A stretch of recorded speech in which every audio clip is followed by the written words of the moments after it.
players you talked to all week about how you wanted to see them maintain what they've been doing, and they took it up a level? Yeah, look, playing with some good confidence, many contributors in different ways. Everyone's having a positive influence when they get in the game, so that's great to see. And they did a great job tonight when New Zealand made a couple little runs. We got back out there, made a run of ourselves. So it's a work in progress, and it's nice to see it continue to build. So like when you were up by 20 and you got run down Yep. and still win, to not allow them to get too close overall when that happened, did you think there was a significant difference in the attitude and the way you approach those moments?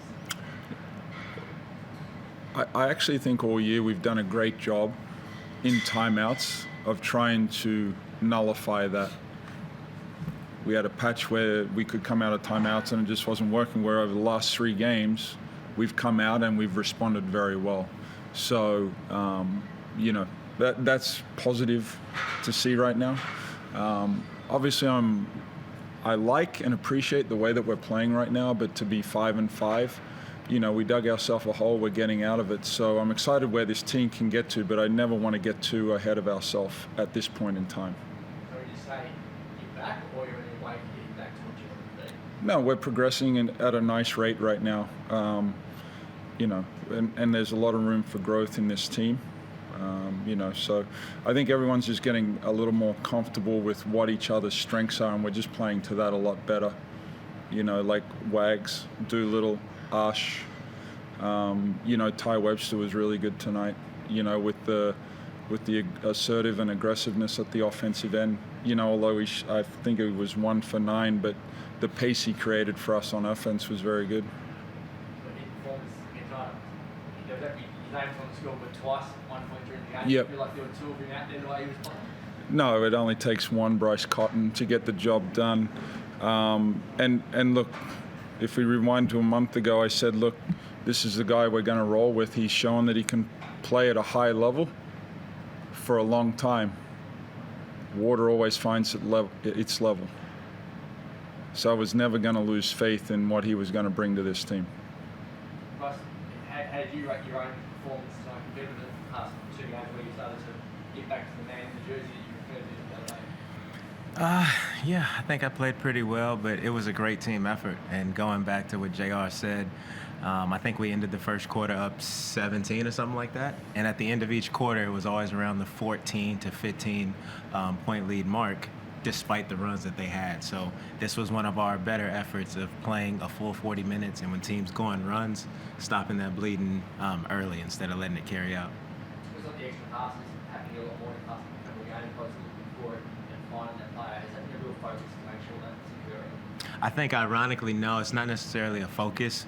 We're just playing instinctually, and the less you think, the better the game flows for everybody. And once you start to play that way, the ball usually always finds the right person for whoever's open.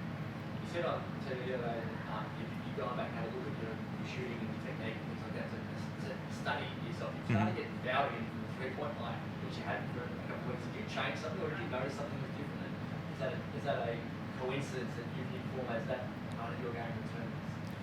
I don't believe in coincidences.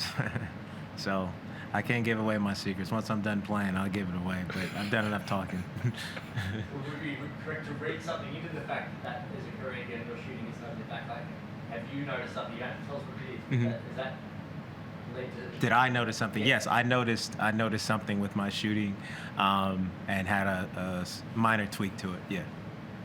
The combination that he's having with Keanu, it's a 1-2 punch. Like, how crucial is that to his team now to know that they go up to him and someone else who's going to... Yeah, look, every team or a championship team has to find multiple contributors. Keanu's progressing nicely as well. But then I think we have a lot of other contributors at the right times. And like how Bryce was talking, like the ball finds the right people when you play the right way. Like Wagstaff, Doolittle, Webster, Usher. Everyone's making timely shots because we're playing the right way. We've got the ball tonight. You got to turn it over at all that much completed. Yeah, look, that's something that I take pride in. Last year we led the NBL in turnovers, least amount of turnovers in a game. I think we're trending that way as well. So to do that at 3, I think we had tonight, it's very good. So then on nights when you're not having the greatest offensive night, at least you're getting shot attempts, and the way we're rebounding gives ourselves a chance to put a winnable score up there.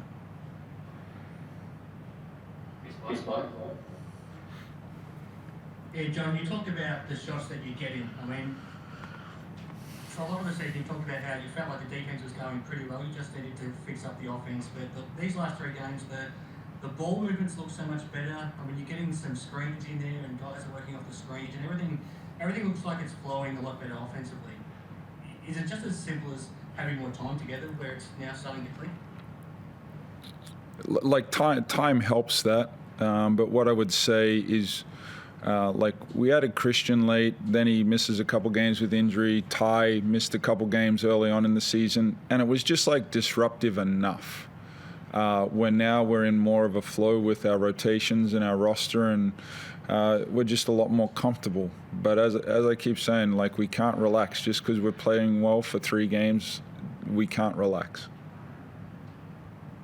Keanu's playing at a high level, and he has all season. Yep. Interesting game for him next up against his former team. You're in a good position to probably offer him some advice. You did it plenty of times during your career. How do you think you'll feel? How do you think you'll feel going against his former team for the first time? Like any player, you'll want to have like 50 points and 30 rebounds. But we need him to play with a controlled emotion, because they'll be the same way a little bit, because he was such a huge part to what their team and success was last year. So harnessing what he can bring, and I'm sure his teammates will be very mindful of the occasion and want him to play at a high level. So, just keeping him in the right mindset. But like, as you said, the way he's playing, just with his mentality, it's amazing how much opportunity he just manufactures through how hard he plays. Just the last one, just on Christian Doolittle. I mean, I guess from the start of the season, you always preached just giving him time to show what he can do, because he came in late. And what he's doing now is just showing that he can do a little bit of everything, and a play like that is just so valuable. Yeah, and like it's easy for us to highlight Christian, like Wags, Ush, Ty. But for a team to be successful, you need those type of guys. But then let's not forget, like there's 5 or 6 guys that don't get into a game most nights. Like their attitude and their mentality at practice to make sure these guys are getting ready to perform like they have the last 3 games. Like it is a full team effort. There's just X amount of guys to get to play and get the rewards of that. So don't undersell what those other guys are doing on a daily basis. Thank you. Thank you. Yeah.